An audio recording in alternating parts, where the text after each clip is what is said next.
ఇంకా ఈ క్యారెక్టర్ ధనుష్ తప్ప ఇంకెవరిని ఊహించుకోలేవు. నా డైలాగ్ నువ్వు అనేస్తావు నాకు ఇందాక, నేషనల్ క్రష్, నా క్రష్ కూడా. బెగ్గర్స్లో కూర్చున్నప్పుడు ధనుష్ అని గుర్తించాలి, నాకు ఆ పరిగెత్తేంతో నాకు గుర్తించలేకపోయాను. ధనుష్ని దృష్టిలో పెట్టుకుని ఈ క్యారెక్టర్ డిజైన్ చేసేవేమో అని అనిపిస్తుంది నాకు. ఎందుకంటే and appearance wise, performance wise చూపించగలిగాడంటే అది హెడ్స్ ఆఫ్. నాకు మంగా నేను వచ్చేస్తాను నేను అనుకుంటున్నాను. ఈ క్షణం ఇది నా సక్సెస్ మీట్లా అనిపిస్తుంది. అలాంటి ఓవర్వెల్మింగ్గా నేను ఒక ఆనందం పొందుతున్నాను. ఎందుకో తెలీదు, ఇక్కడ కావలసిన ఉన్న వాళ్ళందరూ కూడా నాకు ఎంతో కొంత ఎప్పటి నుంచో పరిచయం ఉన్నవాళ్ళు, ఎంతో ఆప్యాయత పంచుకున్నవాళ్ళు. సో వాళ్ళ ముఖంలో ఆనందం చూస్తుంటే కనుక ఇది నా ఆనందంలో అనిపిస్తుంది. ఈ సక్సెస్ మీట్ నా సక్సెస్ మీట్లా అనిపిస్తుంది. అండ్ ఇక్కడ గెస్ట్గా రాలేదు, మీలో ఒక పార్ట్గా, మీలో ఒక మీ ఆత్మీయుడిగా ఇక్కడికి వచ్చాను. అండ్ ఈ సినిమాకి ముందు నేను నాకు కలిసినప్పుడు ఎట్లా ఉంది ఏంటి సినిమా మీది రాబోతుంది కదా అంటాను. డిఫరెంట్ క్యారెక్టర్ నేను అటెంప్ట్ చేశాను. And Dhanush is a lead character. అంటే అదే నాకు ఎట్లాగా ఒప్పుకున్నామంటే తెలియదండి. రెగ్యులర్గా ఈ హీరో క్యారెక్టర్స్ ఇలాంటివన్నీ చేస్తూ నాకు ఎక్కడో కొంచెం డిఫరెంట్గా చేయాలి, కొత్త హొరైజన్ గేట్లు ఓపెన్ చేయాలనిపిస్తుంది. ఈ సినిమా నాకు అలా ఉపయోగపడుతుందని అనిపిస్తుంది. అంటే దాని వాళ్ళ సినిమా చూశాను, అది 100% కరెక్ట్. తను కూడా అదే అక్నాలెడ్జ్ చేశాడు. ఈ సినిమా తర్వాత ఒక 40 ఏళ్ళు ఉంటాను ఇందాక తను అన్నమాట వాస్తవం. నటుడుగా ఎంత ఎక్కువ కాలం మనం జీవిస్తాం అనేది తప్ప ఒక హీరోగానే పట్టుకుని ఇలాగే ఉండాలి అనుకోవటం అనేది కరెక్ట్ కాదు.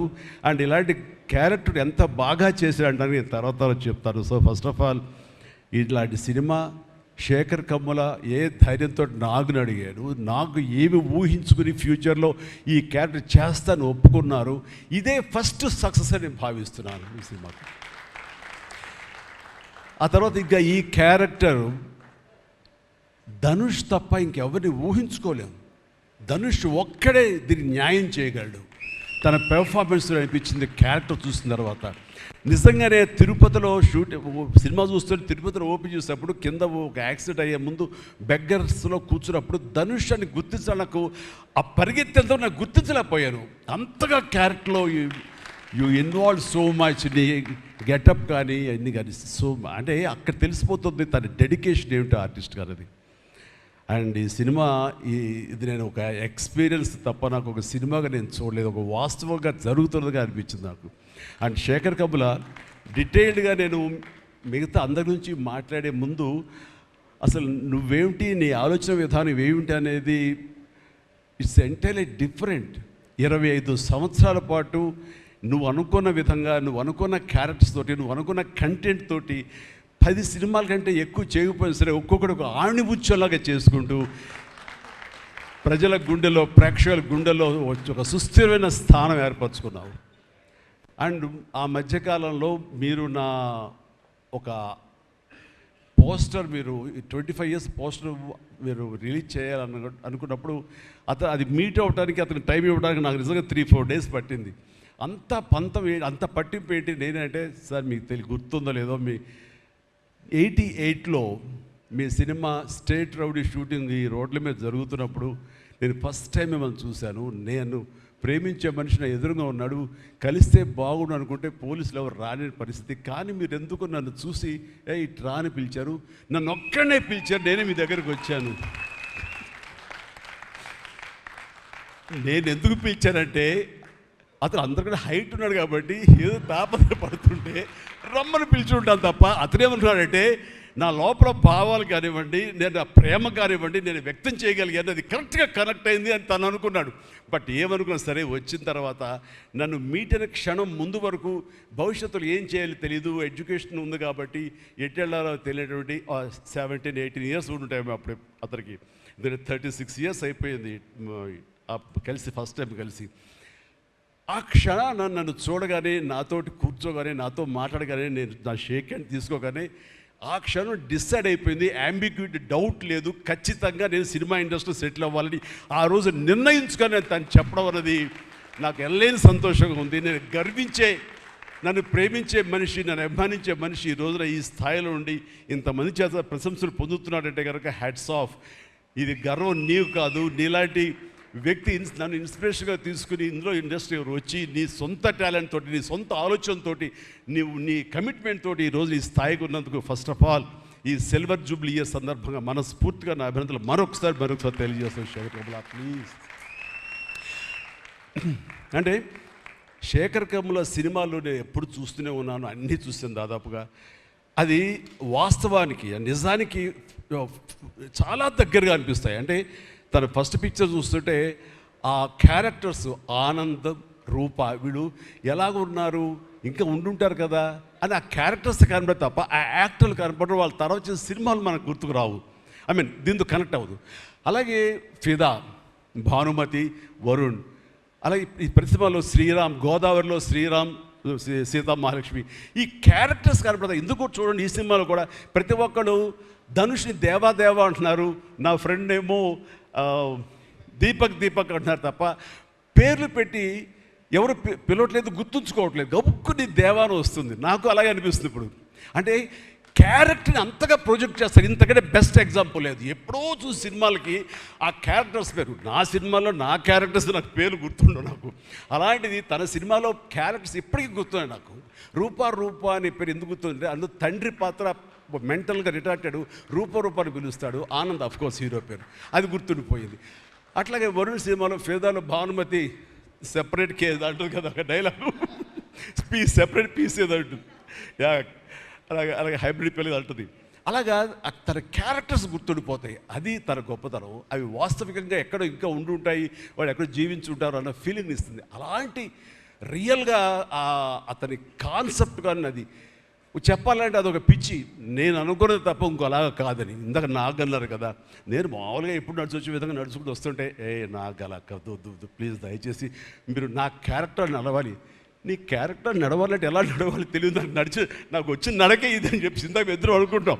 నాకు తెలిసిన నడకే ఇది కాదండి. మీ హీరోలా నడుస్తున్నారు, స్టైలిష్గా నడుస్తున్నారు.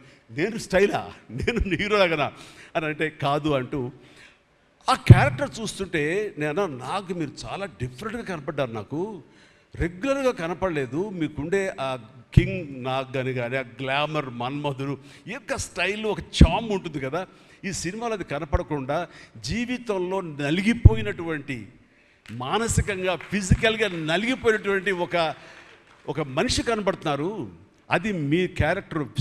ఏంటి ఇలాగుందేంటి నలిగిపోయినట్లుగా, బహుశా జైలు నుంచి బయటికి మళ్ళీ ఎప్పుడు వచ్చినప్పుడు మళ్ళీ ఫుల్ గ్లామర్లో కనపడతాడేమో సూటు గిట్టు వేసుకుని. అంటే అప్పుడు కూడా భారంతోటో మానసికంగా ఆ ఒక దీనితోటో ఆ సంఘర్షణతోటో ముఖంలో ఆ హెవీనెస్ తోటో జీవితంలో ఏదో పోగొట్టుకుని ఏదో సాధించాలని ఏదో అనుకోవాలని ఏదో రకంగా అయిపోయిన ఇట్లా ఈ పరిస్థితుల్లో అన్న మీమాంసలో నలిగిపోతాం. ఆ నలిగిపోవడం అనేది ఫిజికల్గా and appearance wise performance wise చూపించగలిగాడంటే అది హ్యాట్స్ ఆఫ్ నాగ్.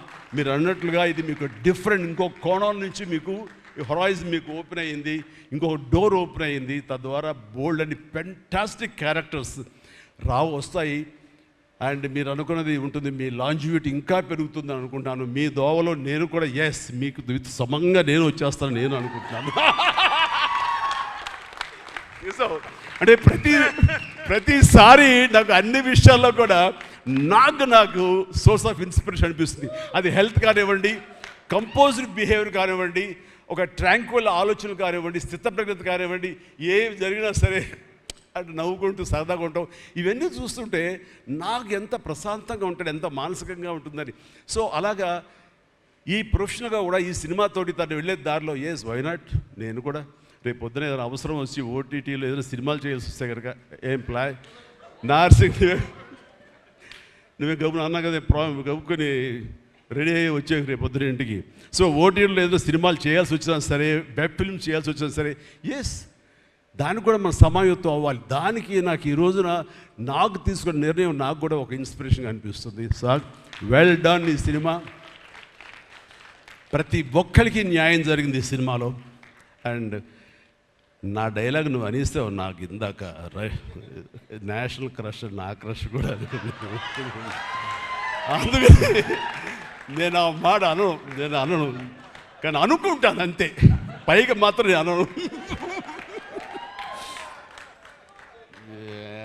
సరే అమ్మా, ఫెంటాస్టిక్ అమ్మా నువ్వు. అండ్ ఇప్పుడు కదా తన ఫస్ట్ సినిమా హీరోయిన్గా వచ్చినప్పుడు ఆ సినిమాకి ఇలాగే నేను గెస్ట్గా వచ్చాను. ఆ రోజు నుంచి తనని అబ్జర్వ్ చేస్తుంటే నటనా పరంగా కానివ్వండి, తన ఇమేజ్ పరంగా కానివ్వండి, day by day film after film ఎక్కడికో వెళ్ళిపోయింది. ఇది నేషనల్ క్రష్ కాదు, ఇంటర్నేషనల్ క్రష్ అయిపోయింది అమ్మాయి. అండ్ గాడ్ బ్లెస్ యూ అమ్మా. నువ్వు ఎంత బాగా పెర్ఫామ్ చేస్తావంటే నేను చూస్తుంటే నీ కళ్ళు తప్ప ఇంకేమైనా అట్రాక్ట్ చేసుకోవు, కళ్ళు ఒకలా చూస్తుంటావు నేను. అండ్ ఆ కళ్ళతో ఏమి పలికిస్తుంది ఎక్స్ప్రెషన్ అంటే ఇంకా అంత ఇంత కాదు. అండ్ ఈ సినిమాలో ఎంత నిడివి ఉంది, ఎంత లెంగ్త్ ఉంది క్యారెక్టర్ అనే దానికంటే ఎంత ఇంటెన్సిటీ ఉంది అంటే అందులో మాత్రం చూపించగలిగింది ప్రతిదీ. ముఖ్యంగా బిడ్డను హోల్డ్ చేసినప్పుడు అక్కడ ఒక కన్న తల్లిలాగా, ఒక అమాయకంగా ఒక ప్రియుడిని మోసపోయినప్పుడు వాడి వల్ల ఎక్కేసేటప్పుడు నాకు చూడాలని అందులో సౌందర్య వచ్చేసి అప్పారావు వస్తాడు ఇంకా కోసం వెయిట్ చేస్తానంటే పిచ్చమొహం అన్నట్టు ఫీలింగ్ వచ్చింది. అంత అమాయకురాలాగా ఉంది. అది మళ్ళీ ఇందులో కనిపించింది నాకు, ఆ సౌందర్య కనిపించింది ఆ క్యారెక్టర్ చేయటంలో. You done fantastic job. ఆ తర్వాత సీరియస్నెస్గా పెంచుకుంటూ, ఆ తర్వాత దేవాకి సపోర్ట్గా ఉంటూ అండ్ దేవాన్ని ఓన్ చేసుకునే విధంలో మాత్రం నీ ట్రాన్స్ఫర్మేషన్ కానీ నీ characterisation well designed and well performed. Fantastic అమ్మా, ఫెంటాస్టిక్. అండ్ ఇంకా మిగతా క్యారెక్టర్స్ అందరూ అన్ని రకాలుగా అన్నీ బాగా చేసినా సరే నిజంగా చెప్తాను, హృదయానికి హత్తుకుపోయిన క్యారెక్టర్ ధనుష్. అంటే ఈ క్యారెక్టర్కి ధనుష్ తప్ప ఇంకెవరు లేరని, ఇంకెవరు చెయ్యలేరు. ష్యూర్ ఇంకొక హీరో లేడు. అంత పెర్ఫార్మ్ ఇచ్చి హీరో ఇమేజ్ ఉండి, స్టార్ ఇమేజ్ ఉండి, అన్ని రకాల కాంబినేషన్లో ఉండి చేసే మనిషి అంటే the one and only star in India is Dhanush. ధనుష్ని మైండ్లో పెట్టుకుని ఈ క్యారెక్టర్ డిజైన్ చేసావా శేఖర్? లేదు, నీ క్యారెక్టర్కి అతను అనుకోకుండా సరిపోయాడా అని అంటే నాకు లేదు. నువ్వు ధనుష్ని దృష్టిలో పెట్టుకుని ఈ క్యారెక్టర్ డిజైన్ చేసేవేమో అనుకో అనిపిస్తుంది నాకు. ఎందుకంటే ఈయన సపోజ్ నేను చేయలేని శేఖర్, ఐ వెరీ సారీ, నా ரொம்ப బిజీగా இருக்கேன், நான் பண்ண முடியாது అని சொன்னா என்ன பண்ணுவேని? ఎవరున్నారు చేయడానికి? నన్ను అడిగితే నా వల్ల కాదు, నాకు వద్దని బాబు ఈ కష్టాలు ఇవి నాకు ఇలా ఎవరు లేరు. అంత న్యాచురల్గా ఆ క్యారెక్టర్లో ఇమిడిపోయి ఆ క్యారెక్టర్ని అంత బాగా చూపించడం అనేది ధనుష్ తప్ప ఇంకెవరు లేరు. ధనుష్ నీకు బెస్ట్ యాక్టర్ అని చాలా మామూలు అయిపోయింది. మాకు ఎప్పుడైనా వస్తే వావ్ నాకు వచ్చిందో నేషనల్ బెస్ట్ యాక్టర్ అనుకోవాలి తప్ప నేను. బట్ నీకు ఇది మామూలు అయిపోయింది. మళ్ళీ ముందస్తుగా నీకు అడ్వాన్స్గా చెప్పేస్తున్నాను, నీకు కంగ్రాట్స్. నీకు బెస్ట్ యాక్టర్ అనేది ఖచ్చితంగా రావాలి. లేకపోతే నీకు నేషనల్ అవార్డ్స్ అనేదానికి మళ్ళీ అర్థం లేదు. బట్ అది నీకు ఇది మామూలే, కానీ నీకు ఈ సినిమాకి వస్తే కనుక ఇందులో ప్రతి ఒక్కరికి ఇది గర్వకారణం. అది definite you will win. Fantastic. ఇక ప్రొడ్యూసర్స్గా మన సునీల్ ఉన్నాడు. సునీల్, భారత్ వీళ్ళిద్దరికంటే కూడా వాళ్ళ నాన్నగారు నాకు అత్యంతమైనటువంటి గౌరవనీయులు. అంత పెద్ద మనిషి ఆయన, అంత నిక్కార్సైన మనిషి. ఈ సినిమా బిజినెస్లో అంత ఆనెస్ట్తో ఉండే మనుషులు ఎవ్వరు లేరు నాకు తెలిసి. నాగార్జున ఎవరి కాళ్ళకి దండం పెట్టడు, ఒక్క మీ నాన్నగారికి తప్ప. ఆయన నాకు అంతే ఇష్టం, నేను ఆయనకి అలాగే ప్రణామం చేస్తాను. అంతటి ఇది ఆయనకు పుట్టిన బిడ్డలుగా ఆయన గౌరవాన్ని కాపాడుతూ ఆయన లెగసీని కంటిన్యూ చేస్తూ మీరిద్దరు ముందుకు వెళ్ళటం, మీరే కాకుండా థర్డ్ జనరేషన్ జాన్వి కూడా అదే దాంట్లో వెళ్ళటం అనేది జరుగుతుంది. మొన్న ఒక మాట అన్నావు, చెప్పచ్చు కదా? చెప్పనా? ఓకే సార్, మళ్ళీ మాకు సినిమా చేయాలి సార్ మీరు. వద్దులేవా, మీరు అది రకరకాలు చేసుకుంటున్నారు కదా మళ్ళీ ఎందుకు అని. సార్ మా నాన్నగారు మీ సినిమాలో డిస్ట్రిబ్యూట్ చేసి మేము బాగా డబ్బులు గడించాం సార్ అప్పుడు నైజాంలో. మీరు అప్పుడు నైజాంలో మీ సినిమాలు అంటే నైజాం కింగ్ అనుకునేవాళ్ళం మేము. ఆ తర్వాత మేము కొంచెం ప్రయత్నం చేసాం సార్, మాకు బాగానే డబ్బులు వచ్చింది సార్, కానీ అల్లు అరవింద్ గారు ఇక్కడ పెట్టేసరికి మాకు అవకాశం లేకుండా పోయింది. ఏమనట్లే ఇప్పుడు అది అది అది కట్ చేసేస్తాలే ఆ ముక్క లేదు అది ఎడిటింగ్లో తీసేస్తాలే. అంటే సికింద్రాబాద్లో గీతార్స్ పెట్టారు కదా, అందుకే మీకు సినిమాలు రాకుండా సరే పక్కన పెట్టేద్దాం. ఆ తర్వాత మీ థర్డ్ జనరేషన్ జాహ్నవి సినిమా తీసి ప్రొడ్యూసర్గా అమ్మాయి రావాలనుకుంటుంది అనుకున్నప్పుడు I wish all the best for her. ఎప్పుడు కలుస్తాను అన్నాను, అదేదో మీరు ఇస్తే మీతోటి అమ్మాయి అడిగిన 3 జనరేషన్స్లో మా ఫ్యామిలీతోటి మంచి సంబంధం ఉన్నట్లు అవుతుంది అన్నారు. పాప మీ నాన్న అడిగారు, ఇంటికి వచ్చి చెప్పారు లేదో నాకు తెలియదు, బట్ వీఆర్ డూయింగ్.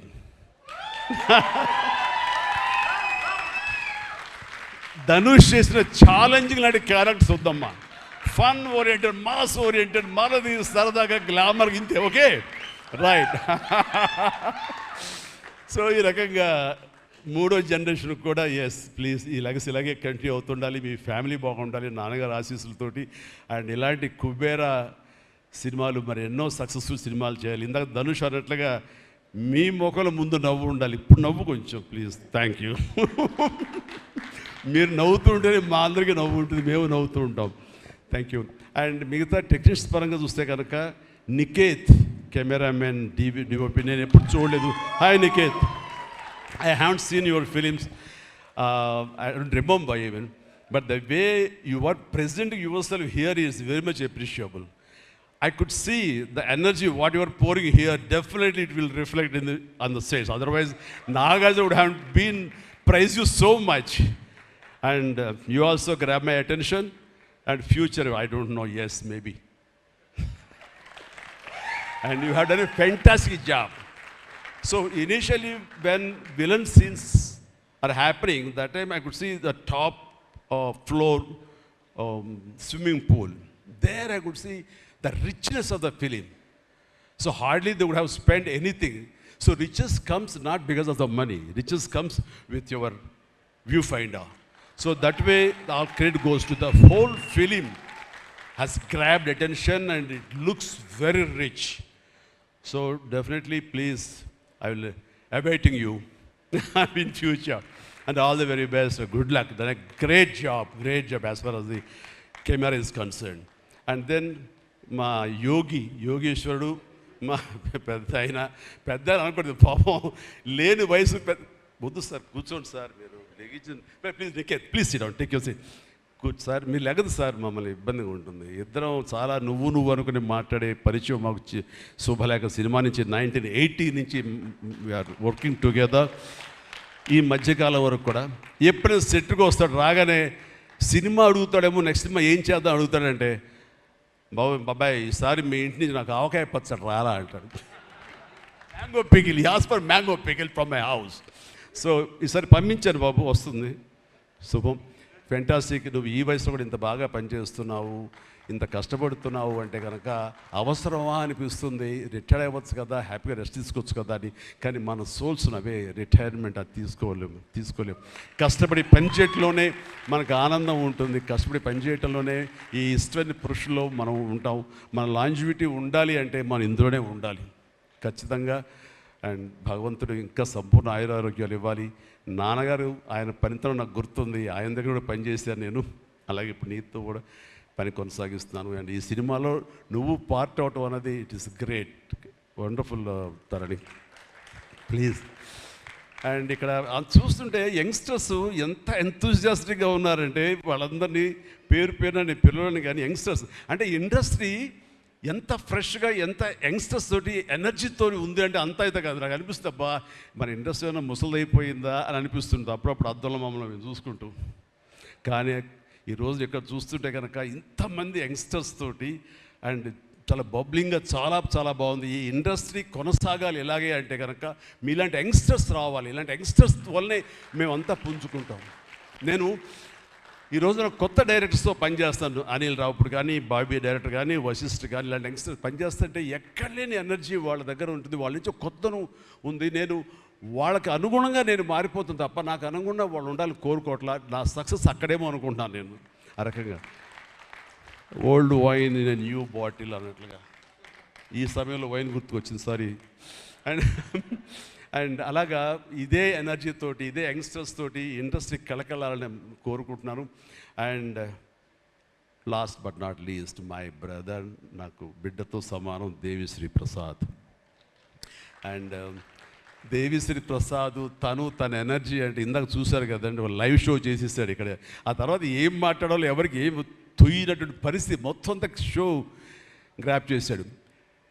బట్ నేను మళ్ళీ కమ్బ్యాక్ తర్వాత పొలిటికల్గా కొన్నాళ్ళు ఉండి 1915లో 150 సినిమా చేసిన దగ్గర నుంచి, అంతకుముందు తన సినిమాలతోనే ఎంబీబీఎస్ కానీ జిందాబాద్ కానీ అన్నీ అయిన తర్వాత మళ్ళీ తన వలన నా మ్యూజికల్ అనేది ఏర్పడేదేమో అనుకుంటున్నాను. అలాంటి గ్రేట్ మ్యూజిక్స్ నాకు ఇచ్చి మళ్ళీ నేను నిలబడడానికి దోహదపడ్డాడు మనోడు.